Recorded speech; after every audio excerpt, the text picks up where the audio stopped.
கோராகி என்ற மனிதன் தேவனுடைய கோபத்துக்கு ஆளாகி பாவம் செய்தபடியினால் தேவன் அவனை தண்டித்து அவனை பூமி விழுங்கும்படியாக செய்தார். ஆனாலும் அவர் மிகுந்த மனம் உருக்கமுள்ள தேவன் என்பதை நிரூபிக்கும்படியாக அதே கோராகின் குடும்பத்திலே சாமுவேலை எழுப்பி மிகப்பெரிய தீர்க்கதரிசியாக அங்கீகரித்து காட்டினார்.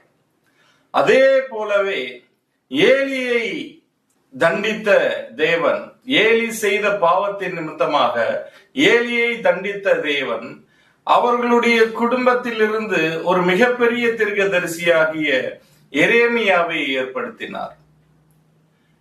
அதே போலவே சவுல் என்ற ராஜா தேவனுக்கு விரோதமாக பாவம் செய்தபடியினால் அவனை விட்டு கிருபையையும் தேவ ராஜ்யத்தையும் இழக்க செய்து இஸ்ரவேலை ஆளுகிற ராஜ மேன்மையும் இழக்க செய்த தேவன் அவருடைய மன உருக்கத்தின்படி அதே பெஞ்சமின் கோத்திரத்தை சேர்ந்த அதே சவுலின் குடும்பத்தை சேர்ந்த எஸ்தரை அவர் ராஜாத்தியாக உயர்த்தி மீண்டும் அந்த குடும்பத்துக்கு கிருபையை கொடுத்த தேவனுடைய உருக்கத்தை பற்றி தான் இன்றைக்கு நாம் பார்க்க போகிறோம்.